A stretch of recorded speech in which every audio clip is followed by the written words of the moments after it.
వస్తున్నాయి. వీటన్నిటినీ జ్ఞానంగా ఉన్నానా, ఇవన్నీ వస్తున్నా వాటిని నమ్ముతున్నానా, జ్ఞానంగా ఉన్నానంటే వాడికి వాడు చూసుకొని ఏమైనా తేడా ఉంటే గనక వాడికి వాడే సరి చేసుకోవాలి. ఆ తేడా ఉన్నది కూడా వాడికే గ్రహింపుకు రావాలి. ఆ గ్రహింపు వచ్చిన తర్వాత దాన్ని సరి చేసుకునేటువంటి శక్తి అది కూడా వాడే చేసుకోవాలి. ఎందుకని ఇవన్నీ వాడే కల్పించుకొని వచ్చాడు. ఎవడో చేస్తే ఎవరికో రావట్లేదు. నేను గీసుకునే డిజైన్ ఇదంతా. కానీ వాడిలో వాడికి ఈ విచారణ రావాలి. విచారణ వచ్చి బ్రహ్మస్థితిలో నిరంతరం అలా ఉండే విధంగా నా మైండ్ అలా ఉందా లేదా, ఏమైనా తేడా ఉంటే సరి చేసుకోవడం. అసలు ఏంటి ఆనందం అది. అది వచ్చిపోయేటువంటిది కాదు, కొన్ని రోజులు ఉండిపోయేటువంటిది కాదు. తల పడిపోయేంత వరకు ఆ స్థితిలో ఉండాలి మనం.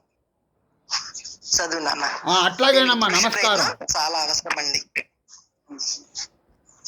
మనమందరము ఏమంటున్నామంటే సుఖ దుఃఖాలు అనుభవిస్తున్నప్పుడు వీళ్ళు మనల్ని అంటున్నారే అనుకోండి, వీళ్ళ వల్ల పడాల్సి వచ్చింది అనుకోండి, మనం చేయని పని గురించి లేని మాట అన్నారనుకో మనకు చాలా బాధ కలుగుతుంది. ఎప్పుడు ఇలా రాలేదు, ఎందుకు ఇలా మాట్లాడారు అని మన మనసుకు చాలా కష్టంగా ఉంటుంది. ఇలా కష్టంగా ఉందని ఎందుకు జరుగుతోంది? వాళ్ళల్లో వాడు వేరుగా ఉండి వాళ్ళు నన్నంటున్నారనేది విశ్వాసం చేత వాళ్ళని చూపేది బుద్ధి. బుద్ధి అంటే సంకల్పం. సంకల్పం చేత వచ్చిన శరీరం మీద ఆభాసగా ఉండే సంసారం వచ్చి కూర్చుంది. అంటే భావన మాత్రం చేత మనం చేయని పని కూడా చేస్తున్నామని అవతల వాళ్ళ చేత అనిపించేటట్టు చేసింది. బాధ కలిగింది. అంటే ఆ బుద్ధి అనేది ఒక పుస్తకం లాంటిది.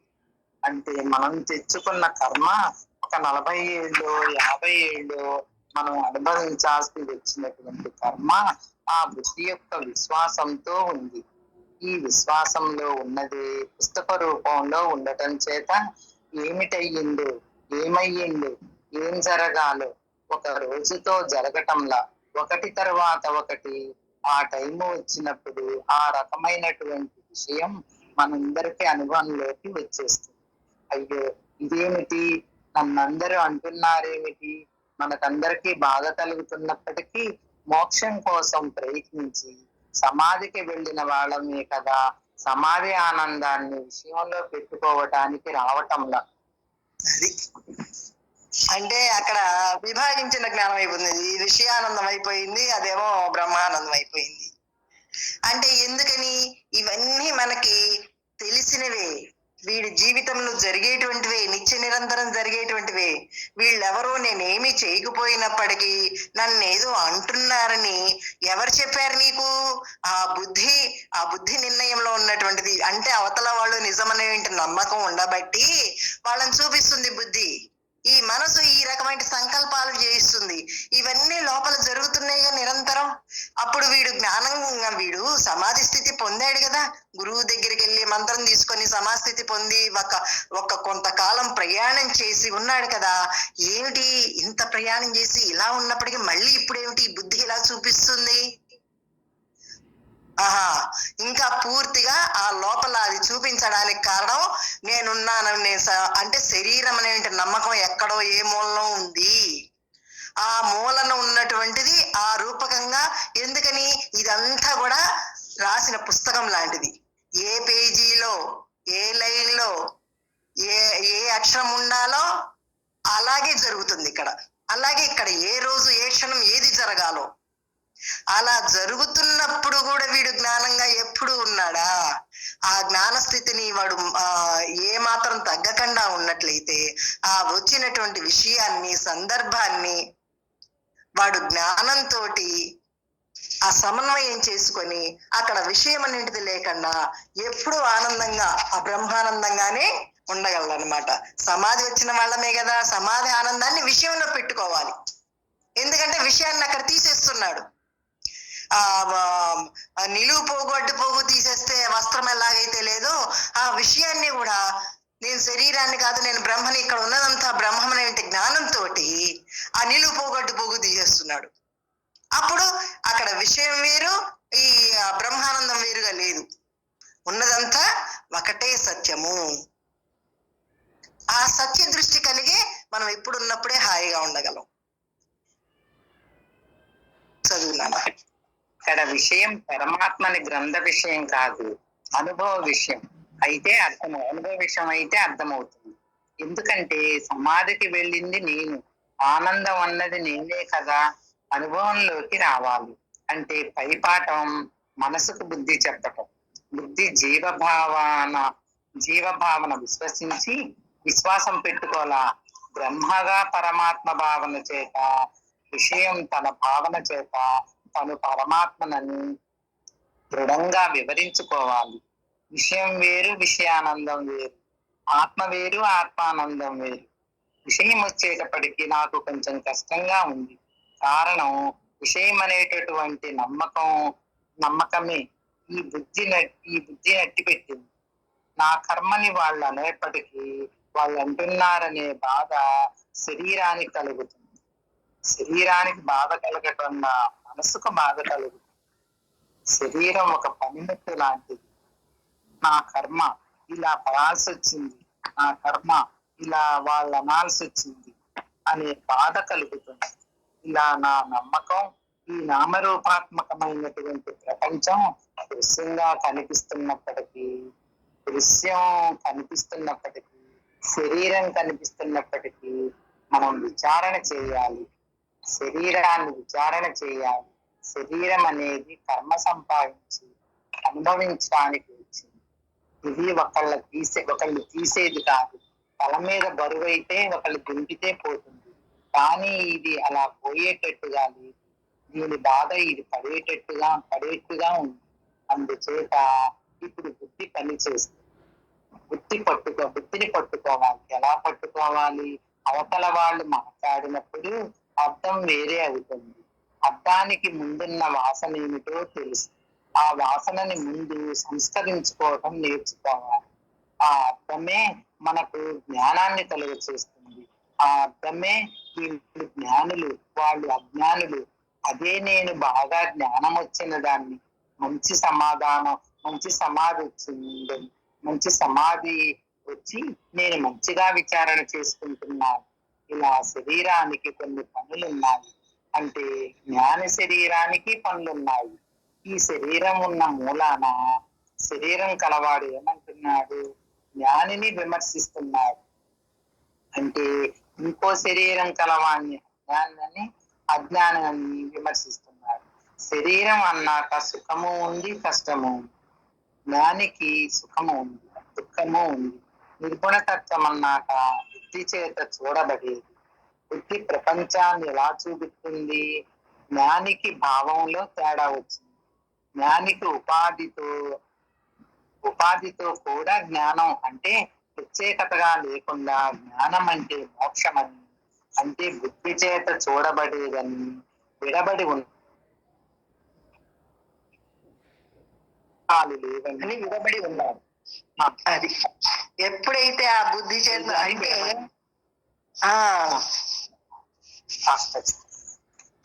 విడబడి ఉన్నారు అంటే ఇవన్నీ కనిపిస్తున్నప్పటికీ బుద్ధిలో ఈ రకమైన అంటే ఇక్కడ జరిగేటువంటి పరిస్థితులు ఇలా జరుగుతుంటాయి. ఇక్కడ దుఃఖంగానో సుఖంగానో కనిపిస్తున్నప్పటికీ వాటన్నిటిని ఈ బుద్ధి గుర్తిస్తుందంటే బుద్ధిలో ఈ రూపనామాలంటే సత్యం అనే నమ్మకం ఉండటం వల్ల గుర్తిస్తుంది. అందరికి జ్ఞానికి గుర్తిస్తుంది, అజ్ఞానికి గుర్తిస్తుంది.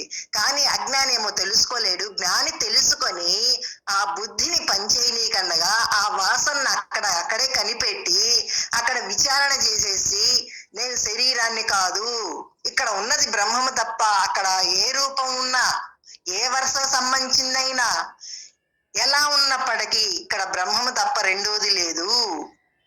అంటే దీని కథలో ఎప్పుడు ఏది ఎలా నిర్ణయం ఉందో అలా జరుగుతుందని చెప్పుకోవడానికే గాని అక్కడ చెప్పుకోవడం లేదు, తీసేసుకుంటున్నాడు. ఎంతకాలం చెప్పుకుంటాడు? చెప్పుకొని కొంతకాలం చెప్పుకోగా అసలుకి వాడికి ఆ రకమైన ఆలోచన రానీయకుండా ఉండే అప్పటిదాకా కూడా వీడు చెప్పుకుంటూనే ఉంటాడు, విచారణ చేస్తూనే ఉంటాడు. విచారణ చేయగా గాని ఆ విచారణ చేసేవాడు అసలుకి ఇదంతా ఎండమావి, ఎండమావుల్లో ఏమున్నాయండి? నీళ్లు కనిపిస్తున్నప్పటికీ ఆ నీళ్ల వల్ల దాహం తీరదని తెలిసిపోయింది. అలాగే ఇక్కడ ప్రపంచంలో ఎన్ని రూపనామాలున్నా, ఎన్ని సుఖాలు ఇచ్చేటువంటివి ఉన్నా, ఎన్ని వస్తువులు ఉన్నప్పటికీ ఇవేమీ ఉపయోగపడవు. వీటి వల్ల ఏ రకమైన ప్రయోజనం లేదు. వీటిని ఏమైనా ఆశించానా, వీటి గురించి వాటి వల్ల నేను ఏదన్నా ఆశించానా మోక్షం నుంచి తగ్గిపోతాను, మోక్షంలో నిలవలేను. నాకు కావాల్సింది అదే. ఇవన్నీ కూడా యదృశ్యం తన్నస్యం అని వాడిలో వాడు. ఎందుకంటే తల మీద బరువు అయితే ఇంకొకళ్ళని తీర్చగలరు, ఇది అలా కాదు. శరీరం కష్టపడుతున్నా బాధపడేది మనసే. ఒక మాట వినిపించినా, ఇంద్రియానికి వినిపించినా బాధపడేది మనసే. అలాగా వాడిలో వాడు నిత్య నిరంతరం ఆ మనసుని కనిపెట్టుకొనుండి ఆ లోపల వచ్చేటువంటి, ఇక్కడ పైన వ్యవహారం మామూలుగా అది చేయాల్సిన పనులన్నీ చేస్తూనే ఉంటుందండి. దానికి దీనికి సంబంధం లేదు.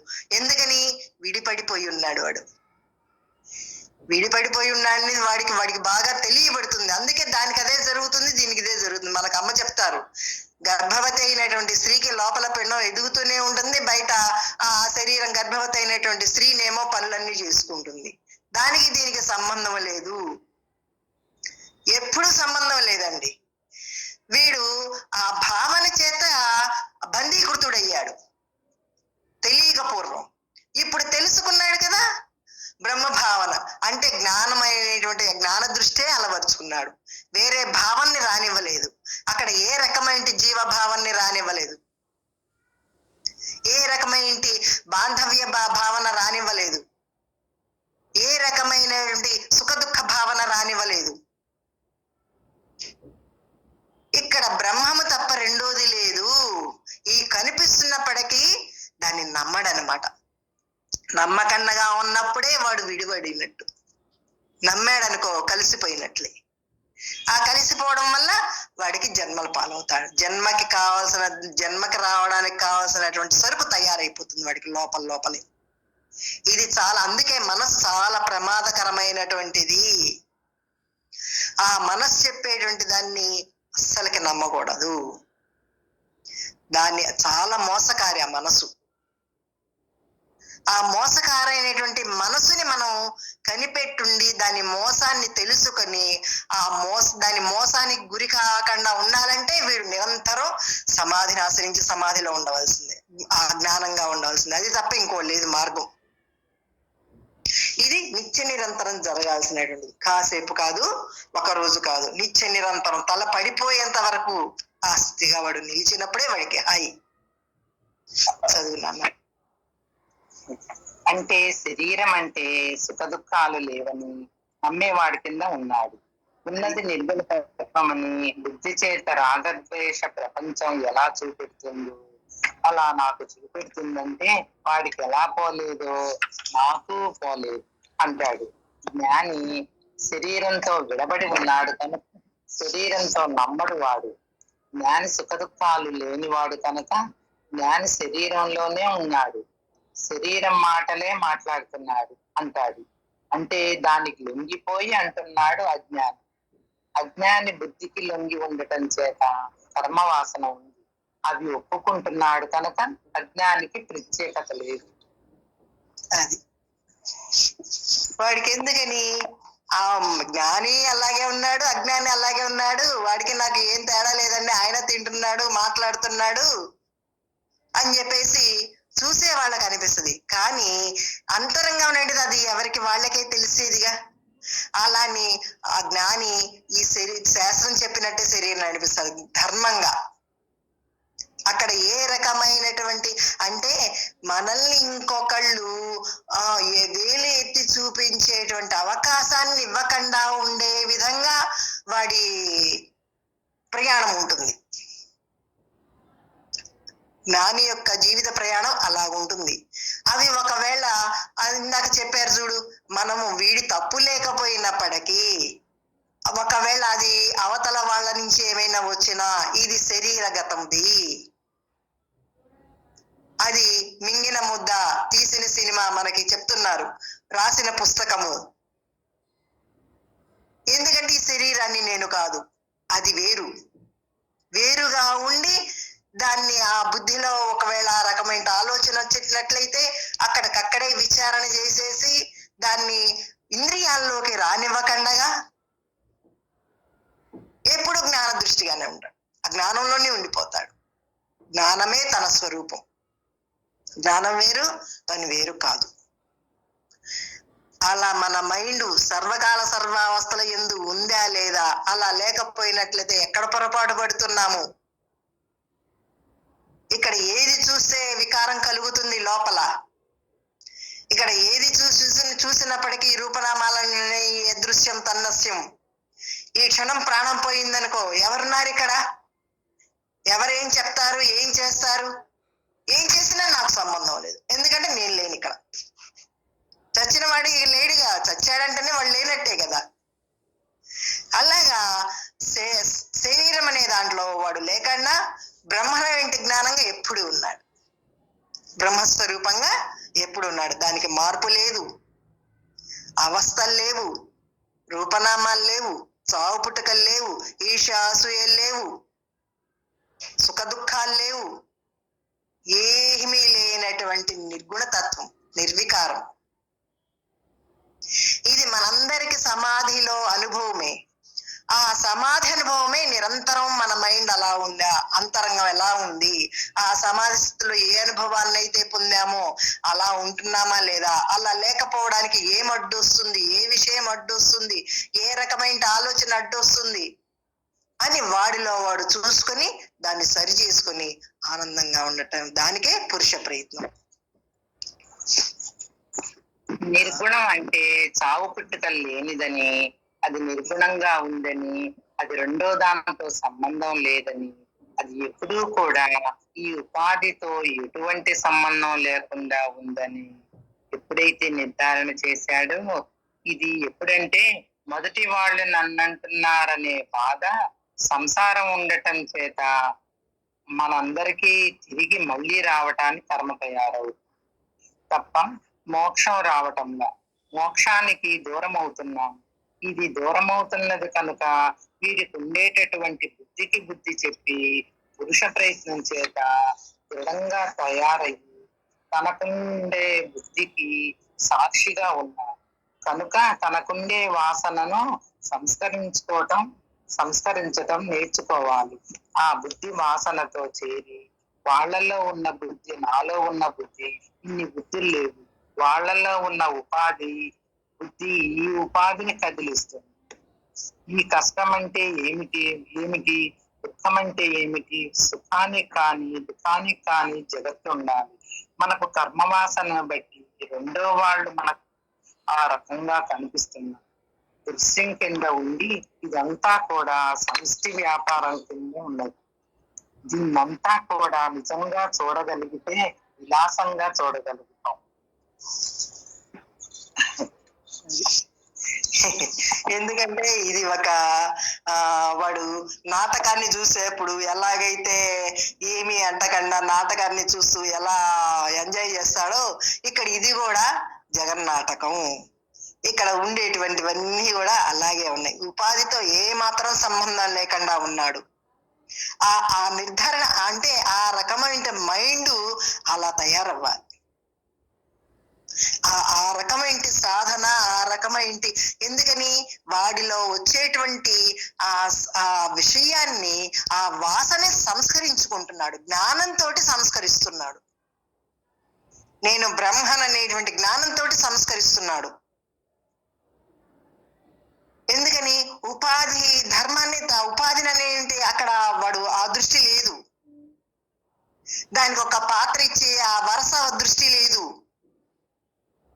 దానికి ఒక పేరు పెట్టి ఆ పేరు దృష్టి లేదు. ఎందుకని ఇవేమీ లేనటువంటి వాడిని, రూపనామాలు లేనటువంటి వాడిని, చావు పుట్టుకలు లేనటువంటి వాడిని, సుఖ దుఃఖాలు లేనటువంటి వాడిని, ఆ జ్ఞానంగానే వాడు ఆ రకమైన మైండ్ గా నిర్ధారణ అయిపోయింది వాడికి. ఆ రకమైనటువంటిగా ఎప్పుడైతే మైండ్ నిర్ధారణ అయిందో ఇంకా వాడు ఇక్కడ బుద్ధికి సాక్షిగా ఉంటాడు. బుద్ధిగా సాక్షిగా ఉన్నప్పుడే ఆ బుద్ధిలో వచ్చేటువంటి వాసనలని వాడు సంస్కరించగలుగుతాడు. అది ఎప్పుడండి, ఎంతకాలం అండి అంటే తల పడిపోయేంత వరకు, శ్వాస పీల్చినంత కాలము, ఆహారం తీసుకుంటున్నంత కాలము, ఈ శరీరము పడిపోయేదాకా, అంటే తల పడిపోయేదాకా. అలాగా వాడు ఇవన్నీ కూడా, ఇన్ని బుద్ధులు లేవు వాడిలో ఉన్న ఆ పంచభూతాలతోటే అక్కడ అవన్నీ తయారైనవి. ఇక్కడ ఈ శరీరంలో అయినా ఆ పంచభూతాలతోటే తయారైనవి. వాడిలో ఉన్నటువంటి వాసనల వల్ల ఈ వాసనలు తేడాలు ఉన్నాయే గాని ఆ పంచభూతాలే ఎవరిలో ఉన్నప్పటికీ, అంటే ఇన్ని బుద్ధులు లేవు. ఆ బుద్ధిని అంతటినీ ఏకం చేశాడు. ఎలా ఏకం చేశాడు? ఇక్కడ రూపనామాలకు విలువ లేదు, ఇక్కడ జరిగేటువంటి ఇక్కడ ప్రవర్తనకి విలువ లేదు, ఆ గుణాలకి విలువ లేదు, ఆ చేష్టలకి విలువ లేదు. ఇవన్నీ జరగటానికి ఏ శక్తి ఆధారమో ఆ శక్తిని దృష్టిలో పెట్టుకున్నాడు, దానికి విలువ పెట్టుకున్నాడు, అది మెయిన్ గా పెట్టుకున్నాడు. అందుకే వాడు అప్పుడు మోక్ష స్వరూపం అంటే జ్ఞానంగా ఉంటాడు. ఇక్కడ చెప్పుకోవడం కోసమే మోక్ష స్వరూపం అంటే జ్ఞానంగా ఉంటాడు. అక్కడ ఏమీ లేదు, ఖాళీ.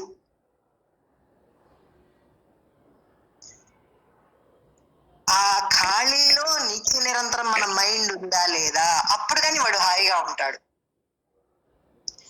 రెండో వాళ్ళు ఉన్నారని చూపించినంతకాలం వీడికి హాయి లేదు.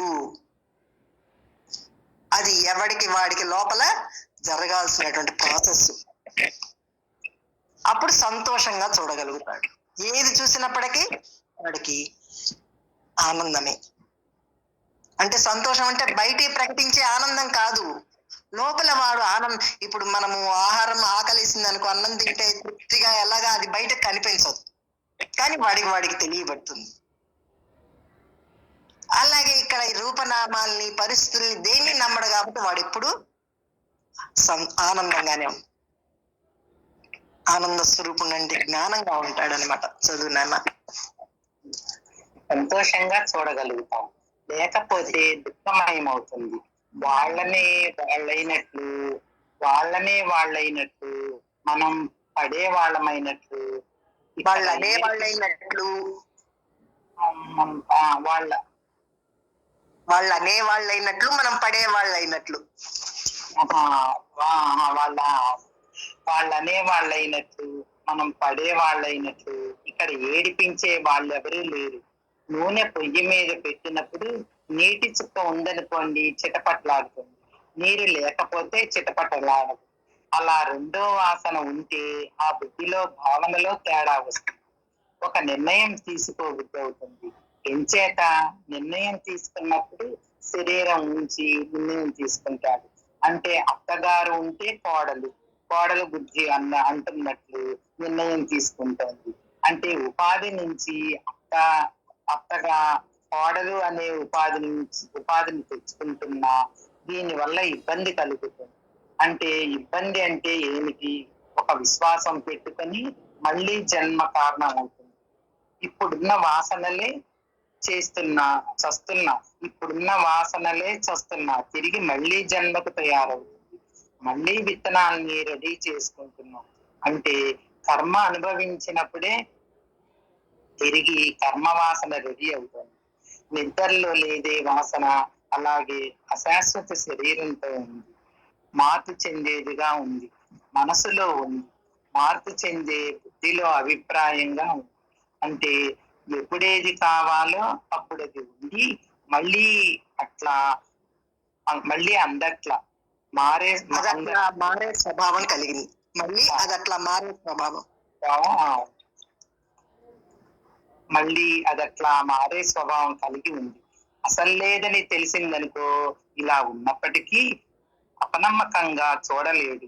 అంటే తను మాట్లాడిన మాట తనకే నమ్మకం కలగటం. శరీరంతో వినే మాట చూసేవాడి కింద ఉన్నా అనేవాడిని చూస్తున్నా ఇలా ఇవన్నీ చూసేవాడి కింద ఉన్నా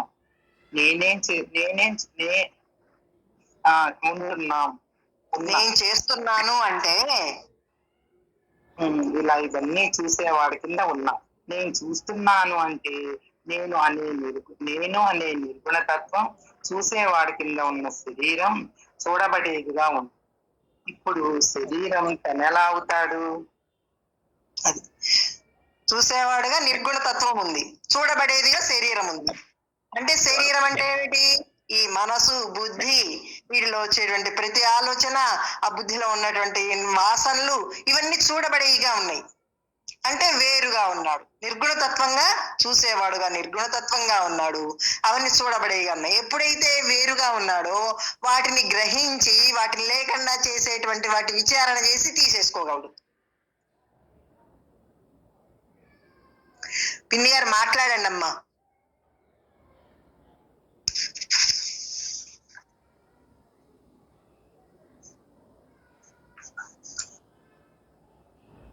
చదువు నాన్న.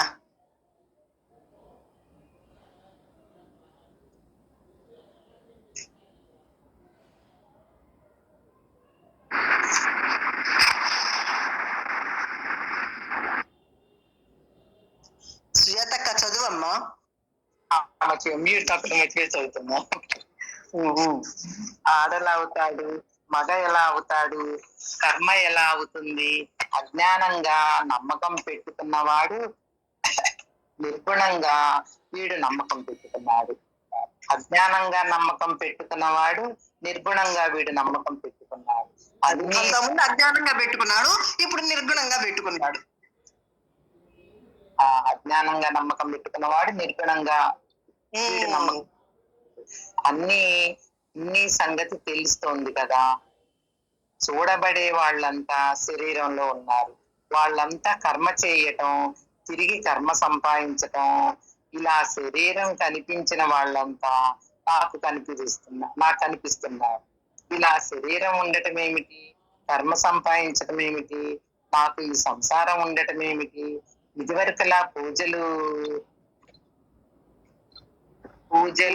దేవుళ్ళు ఏమిటి, పూజలు దేవుళ్ళు ఏమిటి, ఇలా రకరకాలుగా నడిచాం. ఇప్పుడు అంతర్భాగంగా ఈ శరీరం ఉండేటటువంటిది మనమంతా ఇప్పుడు చూసాం గనక పురుష ప్రయత్నం చేత ఈ కాలు తీస్తే గాని ఆ కాలు పెట్టం. అలా జగత్తు మీద విశ్వాసం పోతే కానీ ఉన్నదంతా బ్రహ్మ పదార్థం కాదు. మనకేమిటి, కొన్నిటి మీద నమ్మకం పోయింది, కొన్నిటి మీద నమ్మకం పోలేదు. ఇప్పుడు ఏం చేస్తున్నాం? జ్ఞానులు, అజ్ఞానులు, మహాత్ములని రకరకాలుగా విభజన చేస్తున్నాం. ఇలా సహజ స్థితిలోకి వెళ్ళని వాళ్ళ అంటే మనల్ని మనమే పాడు చేసుకున్న వాళ్ళం అవుతున్నాం. అన్నీ మనకు సమకూరి ఉన్నాయి, దేనికి వెతుక్కోనక్కర్లా. ఇలా ఉన్నప్పుడు మనమంతా చక్కగా విచారించి మోక్షమే కావాలి అన్నాడనుకో, దానికి దగ్గర కృషి చేయాలి. ఆత్మ ఉంది, మనస్సు అనేది ఉంది, బుద్ధి అనేది ఉంది, శరీరం అనేది ఉంది. పైగా ఆ ఆత్మలో శరీరం అనే దృష్టి కలిగి ఉంది. బుద్ధి సృష్టి మీద దృష్టి కలిగి ఉండటం చేత మళ్ళీ జన్మ తప్పట్లేదు. ఆ బుద్ధి ఆత్మ దృష్టి వైపు మరలించితే కానీ మనం నిర్గుణంలో నిలబడం.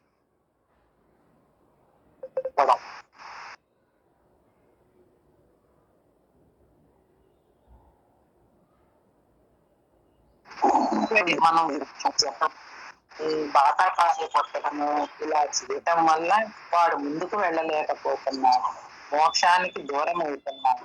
అంటే ఇప్పుడు ఏం చెయ్యాలి? ఇంట్లోనే ఉండాలి. పరిస్థితుల వల్ల వచ్చే ఆ సుఖాన్ని దుఃఖాన్ని విచారించుకోవాలి. అంటే ఆ పరిస్థితులు తెచ్చే ఫలితాన్ని తనకు అర్థమైన పద్ధతిలో సంస్కరించడం నేర్చుకోవాలి. మాట్లాడండి అమ్మా. నా మాట వినపడుతుందా నాన్న? వినిపిస్తుందమ్మా, మాట్లాడండి.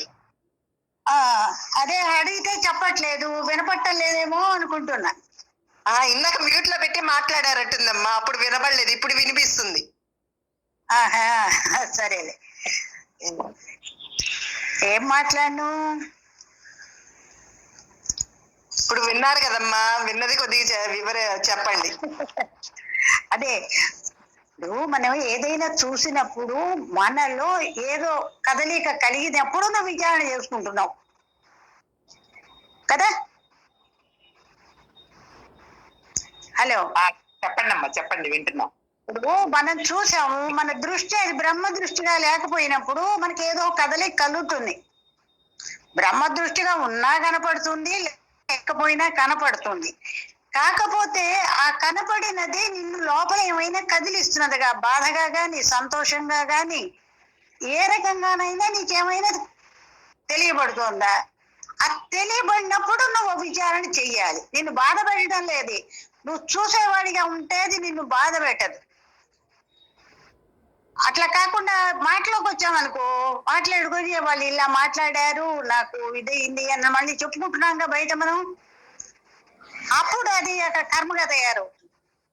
దాన్ని అప్పుడు మళ్ళీ విచారణ చేయాలి. నేను ఎవరిని, నేను పరమాత్మని, ఇక ఉండదంతా బ్రహ్మేను, సర్వం కల్విదం బ్రహ్మ, అంత దూరం నువ్వు ప్రయాణం చేయాలి. కాబట్టి అది అనుకుంటూ ఉండాలి. ముందర ఇవన్నీ మాటలు అనుకోవాలి. సర్వం కల్విదం బ్రహ్మ, ఇక్కడ నాకు ఇన్ని రకాలుగా కనబడినప్పటికీ ఇదంతా కూడా మాయ, ఉన్నదంతా బ్రహ్మే. నాకు తెలియనప్పుడు మాయ అనుకున్నాను, ఇప్పుడు తెలిసిన తర్వాత ఇది బ్రహ్మ. ఈ ఆలోచనలన్నీ నీలో కలగాలి. చూసి ఊరుకుంటే చాలదు. అప్పుడు నువ్వు చూసినప్పుడు నీకు ఎంత బాధ కలిగిందా, లేకపోతే హాయ్ అనిపించిందా, ఇంకా కాస్త చెప్తే వింటే బాగుండి అనిపించిందా, అదంతా నీకే తెలియబడదు. ఆ తెలియబడమే బ్రహ్మజ్ఞానం. నీకు నచ్చలేదనుకో, నచ్చలేదని అంటే అసలు ఉన్నదాన్ని చూసి వీడికి నచ్చలే, లేని దాన్ని చూసినప్పుడు ఆనందపడుతున్నాడు. ఆ అబద్ధాలు అక్కర్లేని విషయాలు మాట్లాడుతున్నప్పుడు ఆనందపడుతున్నాడు. ఏంటి నువ్వు అంటలే, అంటే అందరు మ్యూట్ లో ఉంటారమ్మా, అందుకని ఊ అన్నా మీకు వినపడదు. అందుకని అంటే చెప్పేది అదేలేమ్మా మీకు చెప్పేది అట్లాగే చెప్పేది మీకు హాయిగా అనిపిస్తే బాగుంటుంది కదా. అర్థమవుతుందమ్మా. ఏం మాట్లాడారు అర్థం కాకపోవడం అనేది ఉండదు నాన్న. అసలు అన్ని అర్థం అవుతుంది. అయితే నువ్వు ఆలోచన గారు మీరు చెప్తూ ఉండండి, అందరూ వింటూ ఉన్నారు. అంటే ఒకళ్ళు కాదు కదా, 10 మంది ఉన్నారు కదా, అందుకని అందరూ మ్యూట్ లో పెట్టుకొని వింటూ ఉన్నారు. మీరు చెప్పండి. అలాగే నాన్న. ఇప్పుడు మనం ఇప్పుడు అక్కడ చెప్తూ ఉంటే మనం వింటున్నాం.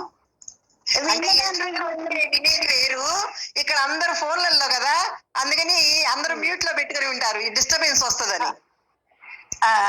నిజమే. మన పాఠం చెప్పేటప్పుడు ఇప్పుడు మన బయట మన వ్యవహారం ఇప్పుడు దీంట్లో చెప్పుకుంటున్నాం. బయట కనపడే వ్యవహారాన్ని ఇక్కడ దీనిలో మనకు ఒకరికొకళ్ళకి కమ్యూనికేట్ కాబట్టి దీంట్లో మాట్లాడుతున్నాం. కాబట్టి అట్లా చెప్పాలన్నమాట. నువ్వు చూసావు, నీకు చూడంగానే ఏది అది మంచిగానో చెడుగానో భయంకరంగానో ఏదో నీకు ఒకటి కలిగింది లోపల. ఆ కలిగిన దాన్ని నువ్వు ఎలా తీసుకుంటున్నావు? ఇది బ్రహ్మజ్ఞానం, బ్రహ్మగారు ఉండటం వల్ల నాకు ఇవన్నీ తెలియబడుతున్నాయి అని అనుకుంటున్నావా? నాకు అజ్ఞానం వల్ల నాకు ఇలాంటివి ఆలోచనలు వస్తున్నాయని అలా అనుకుంటున్నావా? ఇవన్నీ నువ్వు తెలుసుకొని తెలిసిందే కానీ ఎవరు చెప్పరు. ఈ పాటల్లో ఇట్లా చెప్పిన దాన్ని అక్కడ నువ్వు అప్లై చేసుకొని నిన్ను నువ్వు హాయిగా ఆ భయం లేకుండా నేను బ్రహ్మజ్ఞానగానే ఉన్నాను, నాకు తెలియబడుతున్నదంతా కూడా బ్రహ్మగానే ఉన్నది అని అట్లా అప్పుడు ఎట్లా చెప్తాడంటే, అది చూసేవాడిగా ఉంటే ఒక రకంగా చెప్తాడు, వాడి అనుభవంలో ఉన్నదాన్ని అట్లా చెప్తాడు, చెప్పలేడు, ఉదాహరణల ద్వారా చెప్తాడు. ఇప్పుడు చెబుతున్నాడుగా ఏంటి, మధ్యలో వెన్న ఎండగా ఉన్నప్పుడు వెన్న కరిగిపోయి ఉంటుంది, అది రాదు. అది చల్లబడింది అనుకో చక్కగా గడ్డగట్టి నిన్నటి పాఠంలో వచ్చినట్టుంది అది. అవునమ్మా, అవును.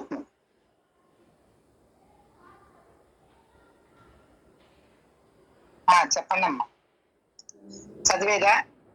ఆలోచిస్తాను. జ్ఞానంలోకి వచ్చిన తర్వాత చూడటం వల్ల తెలుసుకుంటున్నాం. ఆ తెలుసుకున్నదే శబ్దంలో చెప్తున్నాం. మనల్ని మనం సంస్కరించుకున్నాము అని అంటే మనం అలా నడుచుకుంటాం అన్నమాట. ఇప్పుడు ఇట్లా 3 రకాలుగా ఉంటుంది. అదే త్రిపుటి అనుకున్నా కూడా దాన్ని త్రిపుటి అని కూడా అనుకోవచ్చు. చూసినప్పుడు ఒక రకం అనిపిస్తున్నది, దాన్ని అనుభవించేటప్పుడు ఒక రకంగా ఉంది. దీన్ని ఎవరికైనా చెప్పేటప్పుడు ఇంకొక కొన్ని మార్పులతోటే చెప్తాం. నువ్వు చెప్పిందే నేను చెప్పలేను. వినటం మటుకు అందరం ఒకటిగానే విన్నాం, ఒకటే విన్నాం. చూసేటప్పుడు అందరం ఒకటిగానే చూసాం. కానీ చెప్పడానికి వచ్చేటడికి నీ అనుభవం వరకు ఉంటుంది, నా వరకు అనుభవం ఉంటుంది, ఇంకోటి ఉన్నంత మాత్రాన వచ్చే నష్టం లేదు. ఎవడి జ్ఞానం ఎంతవరకు ఉందో అంతవరకే దాన్ని ఆచరించగలుగుతాడు. దాన్నన్నిటి నువ్వు చేసుకోండి. నిత్య నిరంతర ధ్యానంలో ఉన్నప్పుడు మాత్రమే నువ్వు ఉన్నదంతా ఒకటే. వాళ్ళు ఎన్ని రకాలుగా చెప్పేది ఏం చెబుతున్నారు ఇక్కడ? ఇదేగా నువ్వు ఎన్ని రకాలకి ఉపమానాలు పెరిగిపోతున్నాయి. కానీ ఇక్కడ చెప్పే మ్యాటర్ మటుకు మారటల్లా. ఎప్పుడు చెప్పినా నువ్వు ఆ బ్రహ్మగా నువ్వు ఉంటే ఎలా ఉంది, బ్రహ్మగా లేకుండా మామూలుగా నేను శరీరం నేను అనుకున్నప్పుడు ఎలా ఉంది, కామ క్రోధ పరమాత్మర్యాలు వస్తాయి. అప్పుడు నువ్వు బ్రహ్మగా ఉన్నప్పుడు ఎవరు ఎదుటి వాళ్ళు ఏమన్నా ఏం చేస్తున్నా ఏదో తెలియని వాళ్ళలాగా ఉండిపోతాడు. సమాధానం కూడా చెప్పలేని పరిస్థితి ఉంటుంది వాడి. ఇలాంటివన్నీ నేను అలా ఉంటున్నా ఇక్కడ విన్నాను తెలుసుకున్నాను. కాబట్టి ఇప్పుడు మనం టీవీలో వాటిలో చూసి వంటలు పెయింటింగ్ ఇవన్నీ ఎలా నేర్చుకుంటున్నాము, ఇది కూడా అలాగే నువ్వు గ్రహిస్తావు అనమాట. నేను ఇలా శరీరం నేను అనుకున్నప్పుడు నా పరిస్థితి ఇలా ఉంది, నేను బ్రహ్మగా ఉన్నప్పుడు నాకు హాయిగా ఉంది. ఇప్పుడు నేను హాయిగా ఉన్నా అంటే అన్ని పంచ జ్ఞానేంద్రియాలు ఒక్కటిగా అయిపోయినాయి అనమాట, పరమాత్మగా ఉన్నాయి. అంతకుముందు అనేకమైపోయినాయి అనమాట, శబ్ద స్పర్శ రూప రసగంధాలుగా అయిపోయినాయి. ఇప్పుడెప్పుడు ఎట్లయిపోయింది, నువ్వు బ్రహ్మగా ఉన్నప్పుడు అన్ని ఒకటైపోయేటప్పటికీ నీకు ఇక్కడ మాట్లాడే ఇది నువ్వు చెప్పే శక్తి ఇవేం చెయ్యలేడు. ఆ ఆనందంలో ఆ బ్రహ్మానందంలో మునిగిపోతాడు అనమాట వాడు. అలా నేను అవుతున్నానా లేనా, నేను రోజుకి పిల్లవాడు పెరుగుతున్నాడా లేదా అని చూసుకోవాలి కదా. అందుకు కదా ఇప్పుడు మనం ఇది పెట్టుకున్నది 12 గంటలకి. రోజు ఒకటే పాఠం, ఉపమానాలే మారుస్తున్నాడు. అహం బ్రహ్మాస్మి, తత్వమసి, అయమాత్మ బ్రహ్మ, ఇట్లా మెట్టు నేను కాకు ఎదుగుతున్నావా లేదా నువ్వు చూసుకో. ఈ పాఠం వినేటప్పుడే నువ్వు చూసుకుంటూ ఉండవాలన్నమాట నీకు కలిగే దీన్ని బట్టి. ఆ పాఠం విన్నది నువ్వు గ్రహించేటప్పటికి నువ్వు నేను ఇక్కడ ఉన్నాను ఆంజనేయ గుడి దాకా వచ్చాను, తర్వాత ఇంకో కొంచెం దూరం వచ్చి సుభాష్ వాళ్ళకి వెళ్ళొచ్చు అని ఎట్లా అయితే మనం తెలుసుకుంటున్నావు. నీ ప్రయాణం కూడా అట్ట జరుగుతున్నదా లేదా అని నువ్వు తెలుసుకోవడమే ఈ బ్రహ్మ జ్ఞానాన్ని విచారణ చేసుకోవడం. అప్పుడు నీకు ధైర్యం కలిగి నీకు ఆ ఆనందం నువ్వు ఎంత దూరం తీసుకెళ్తుందంటే అంత దూరం తీసుకెళ్తూ అనేక రకాలుగా తీసుకెళ్తుంది. మనకు తెలియనంత స్థితిలో తీసుకెళ్ళిపోతుంటుంది. బదాన్ని నడుస్తున్నా కూడా నడుస్తున్నామని ఉండదు, వినిపెడుతుంది ఏదో తెలియదు. ఇలాంటి అన్ని మార్పులు వచ్చే కొద్దీ నీలో ఆనందం పెరుగుతూ ఉంటుంది అనమాట. అది ఇక్కడ విన్న పాఠాన్ని అలాగా నువ్వు ప్రతిదాన్ని నువ్వు అలాంటి విమర్శించుకోవాలి. అక్కడ వాడు ఒక ఉదాహరణ చెప్పాడంటే ఆ ఉదాహరణ నువ్వు ఇక్కడ విన్నావు కాబట్టి నీలో నీకు ఆ విమర్శ జరిగిపోతూ ఉండాలి వింటూ ఉండంగానే. అదమ్మా నాకు తెలిసింది. అది అప్పుడు పాఠం జరిగేటప్పుడే జరగాలన్నమాట. నువ్వేంటో అని నువ్వు ఏ స్థితిలో ఉన్నావు అనేది తెలియాలి. ఇప్పుడు బాగున్నానండి, ఇప్పుడు తెలుస్తున్నదండి అని అంటున్నాడు. ఆ తెలియటువంటి ఇట్లా తెలుస్తున్నదా లేదా అని ఇప్పుడు పాఠం విన్నప్పుడు నువ్వు ఇలాగా నాకు జరుగుతున్నదా అనేది నువ్వు చూసుకోవాలన్నమాట. ఏదో వాళ్ళు చదువుతున్నారు కానీ మనం వింటున్నాం అన్నట్టు ఉండవద్దమ్మా. ఇదంతా ఏంటంటే పెరుగుదల. సరే చదువు.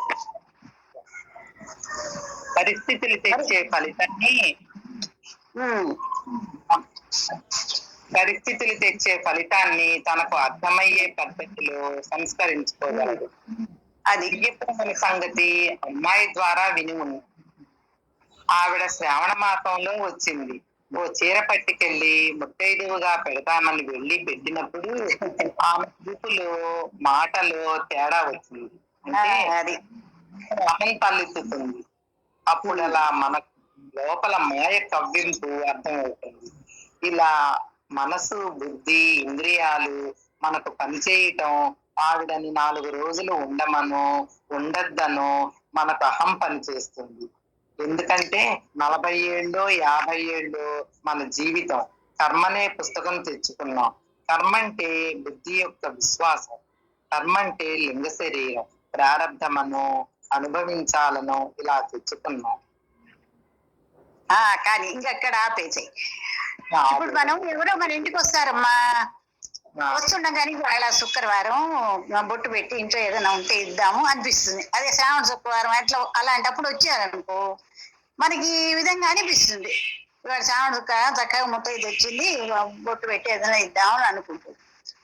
పోనీ ఇది ఇద్దామని చెప్పి ఈ లోపల ఈ మాటల్లో ఆమెకి మనకి ఎంతో ఫ్రెండ్షిప్ ఉంటే వచ్చిందా పెడదాం అనుకొని మంచిగానే ఉన్నాం. కానీ ఆమె చూసి ఆమె మాటల్లో, ఆమె చూపుల్లో, ఆ వ్యవహారాలు చూసి నీకు ఇవ్వాలని అనిపించదు. ఎందుకని? నీ మాట నా మాట కలవటంలా. ఎందుకంటే ఒకటి నా బ్రహ్మ చూపుగా లేదు.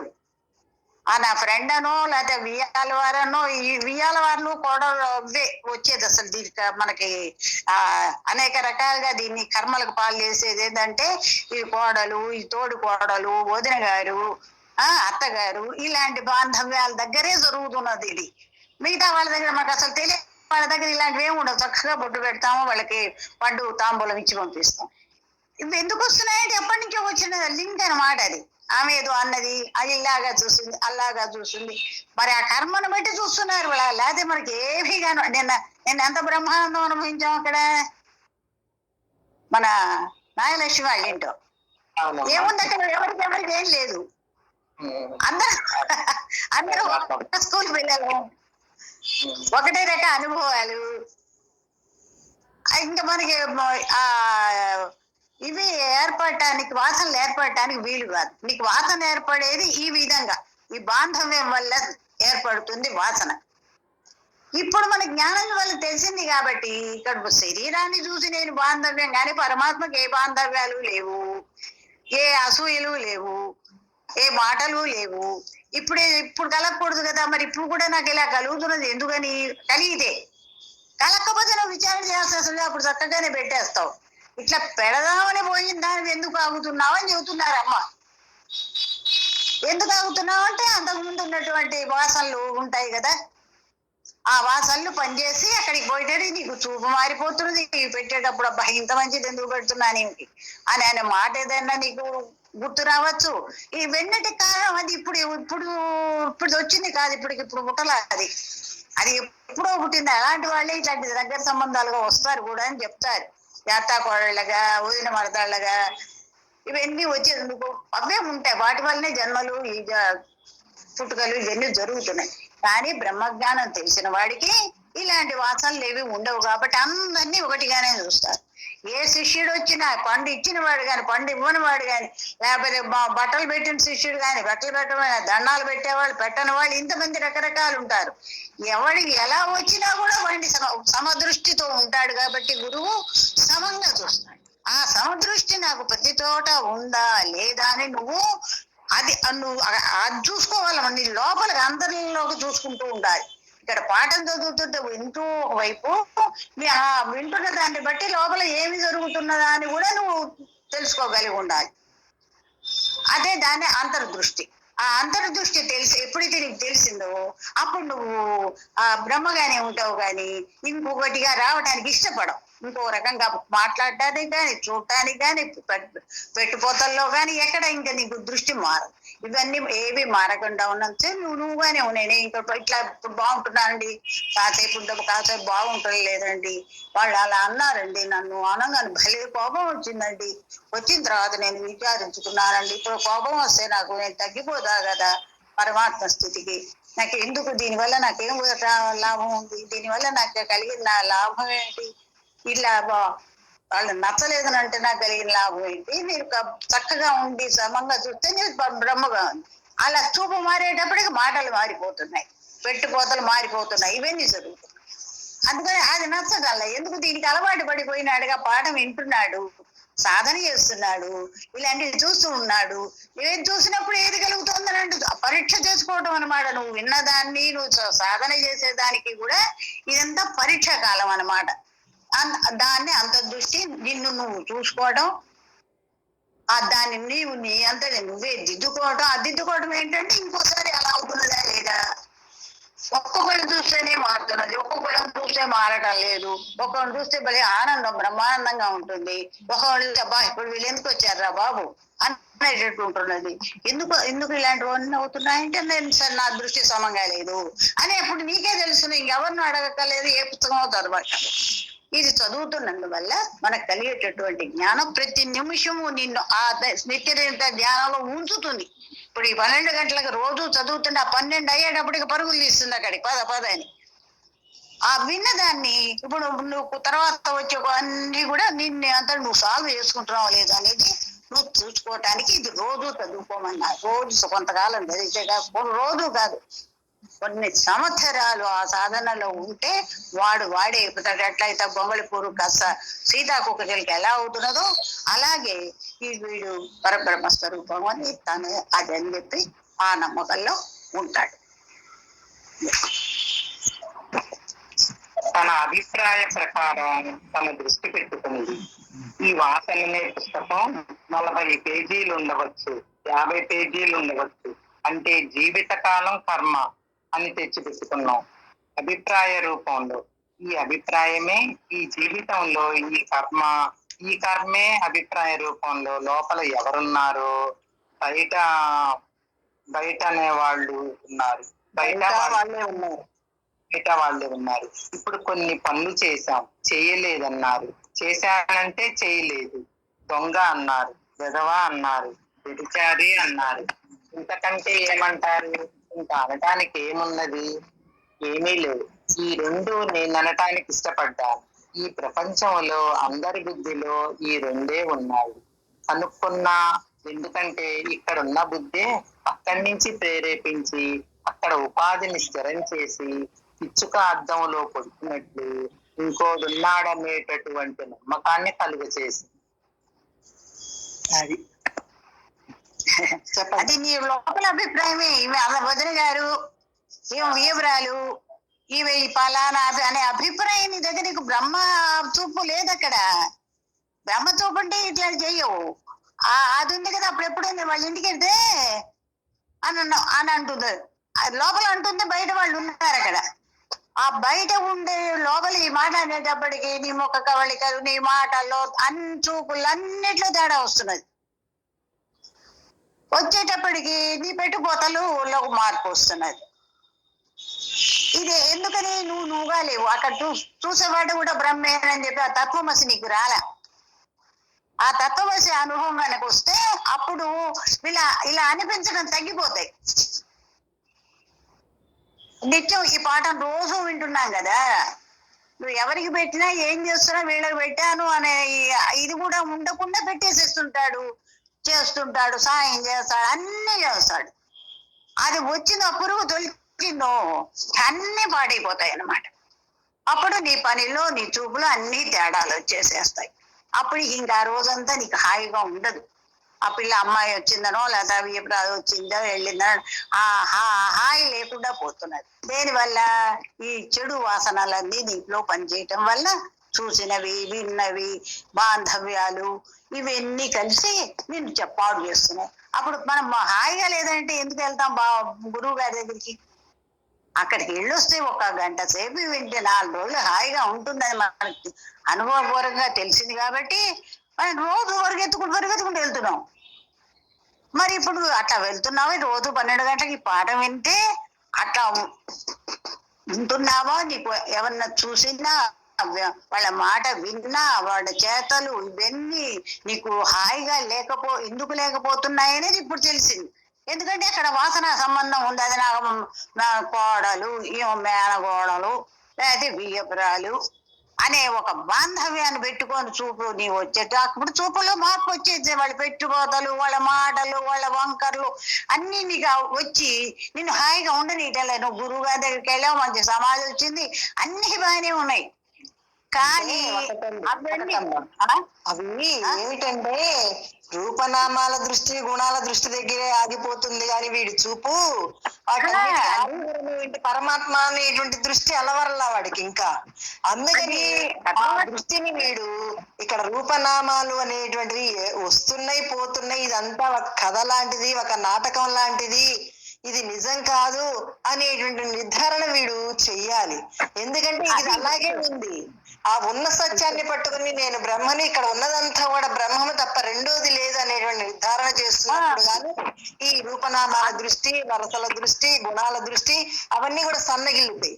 సన్నగిల్లి క్రమంగా వీడు సాధన చేసే కొద్దీ, వీడు దృఢపడే కొద్దీ అవన్నీ కూడా క్రమక్రమంగా జ్ఞానంగా ఎదిగే కొద్దీ వీడు దృఢత్వం పరమాత్మ ఇంటి విశ్వాసం, తన మీద తనకి విశ్వాసం పెరిగే కొద్దీ ఇవన్నీ కూడా సన్నగిలుతుంటాయి. అలా ఒకవేళ లేకపోయినట్లయితే సాధనలో ఇంకా మనం తీవ్ర సాధన చెయ్యాలి, ఇంకా మనం డోస్ పెంచుకోవాలి అని వాడిలో వాడు తెలుసుకొని ఆ ప్రయత్నం వాడు స్వప్రయత్నంగా పురుష ప్రయత్నంగా ఇవన్నీ చేస్తున్నప్పుడే వాడు హాయిగా ఉండాలి.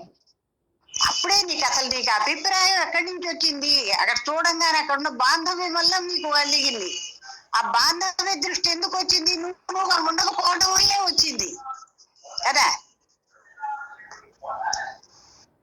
హలో, అందుకని నేను పరమాత్మని, ఇక్కడ ఉన్నదంతా కూడా పరమాత్మ తప్ప రెండోది లేదనేటువంటి జ్ఞానంగా మైండ్ ఇచ్చేసుకోవాలన్నమాట ఎవడికి వాడు. నువ్వు వినేటప్పుడే ఇవన్నీ నీకు విచారణకు వస్తూ ఉండాలి. వింటున్నాడు కదా, ఇప్పుడు వీడు విషయాలు ఇక్కడ వీడు 1 గంట వింటున్నాడు, మిగతా 23 గంటలు ఇక్కడ వ్యవహారంలో ఉంటున్నాడు. ఆ వ్యవహారం జరిగేటప్పుడు నా మైండ్ ఎలా ఉంది? అదే అందుకే నేనేం చెప్తానంటే పరిపరి విధాలు వెళ్ళమాకండి. వెళితే అక్కడ దానికి ఇష్టమైంది ఏదో అవన్నీ పట్టుకొస్తుంది. పట్టుకొచ్చి నువ్వు ఖాళీగా హాయిగా ఉన్నప్పుడు అవన్నీ కెలుగుతుంది వచ్చి. అవన్నీ అలాగా లేదని వాడిని వాడు సరి చేసుకుంటూ లేకపోయినట్లయితే అలా ఉండటానికి నిరంతరం కూడా వాడు ప్రయత్నం నిరంతరం జరిగేటువంటి ప్రాసెస్ అన్నమాట ఇది.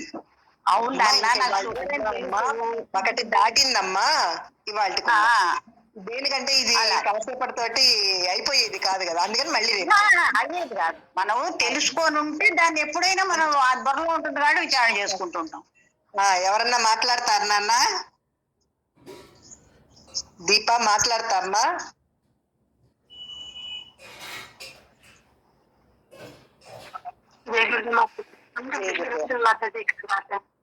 ఏంటమ్మా? కొంచెం డిస్టర్బెన్స్. అవునవునా, సరే సరే సరే. సరస్వతి మాట్లాడినమ్మా.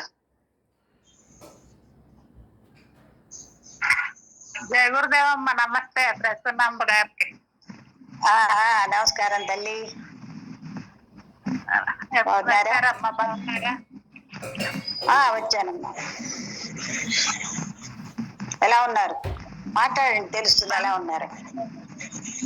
బాగున్నా, సాధన బాగుంది గురుదయ వల్ల. అమ్మ దయ వల్ల. అమ్మ వేరు, నువ్వు వేరుగా లేరు. అందరిది దయ ఒకటి అవ్వాలి ఇప్పుడు. అవునమ్మా, ఒకటిగా ఉంటుంది. నీ పంచ జ్ఞానేంద్రియాలు కర్మేంద్రియాలు అన్ని ఒక్కటిగా అయిపోతే అందరూ మాట ఒకటే. అదేనమ్మా, అందరికైతే ఒకటే అని తెలుస్తుంది. చెప్పమ్మా, ఎట్లా ఉంది నీ అనుభవం? ఎలా ఉంది? బాగుందమ్మా.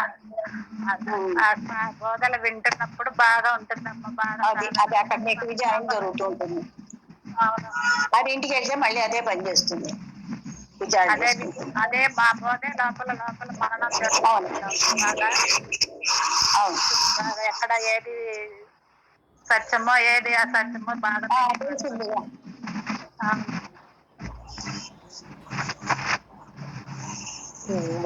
మాట్లాడతానమ్మా.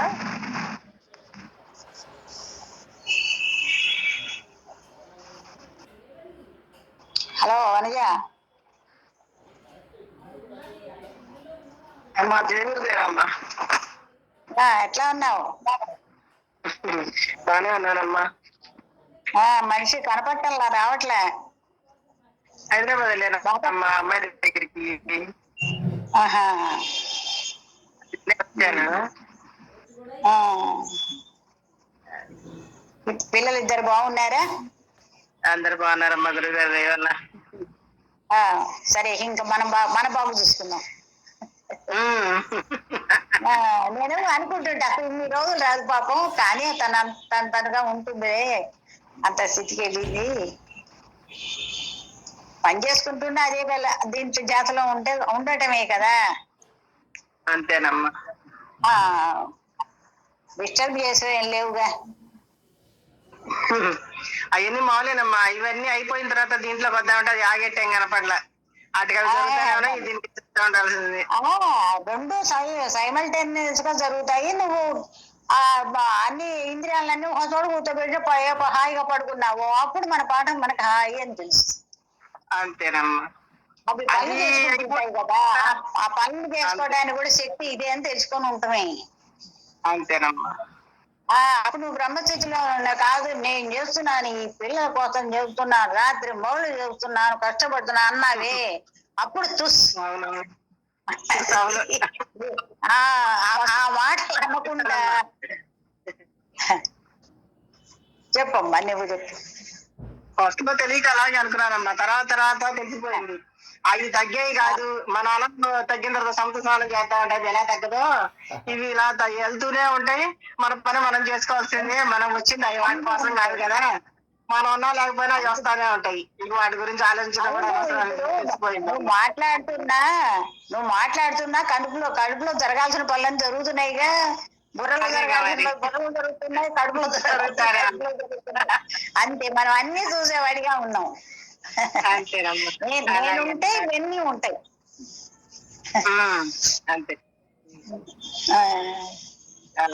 ఇంకా రావాలమ్మా, విచారణ ఇంకా బాగా రావాలి. అవునమ్మా. నువ్వు నలుగురితో కూర్చున్నప్పుడు కానీ రావు నాన్న, వాళ్ళు ఒకటి చెప్తుండేటప్పుడు నీ అనుభవం నీకు స్ట్రైక్ అయి నువ్వు చెప్పగలవు. చెప్తేనా అంటే చెప్పుకుంటూ ఉంటే వల్లే వేయటం అంటారు చూడండి, సంగీతం నేర్చుకునేటప్పుడు సాధన చేయటం, అలాంటి సాధన దీనికి నువ్వు ఒక్కదాని ఉన్నా సాధన చేసుకునే టైం కూడా పెట్టుకోవాలి. మొత్తం మీద ఉంటాం వేరు, ఒక టైం దానికని కేటాయించుకుంటుంటే కానీ అహం బ్రహ్మాస్మి, తత్వమసి, అయమాత్మ బ్రహ్మ, ఇవన్నీ మెట్లు ఎక్కాలి కదా. ఒకటే క్లాస్ లో కూర్చుంటానంటే ఏం లాభం? 10th అయిపోయి బయటికి రావాలి కదా. అందుకని నిత్య నిరంతరం ధ్యానం ఉండాలి. ధ్యానం జరగాలంటే ఇట్లాంటి వింటూ ఉండాలి.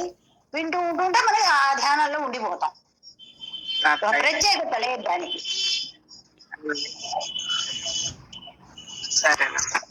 స్వస్తి చెప్పు నాన్న, ఇవాళకి స్వస్తి చెప్పు నాన్న. ఇంకా భవంతు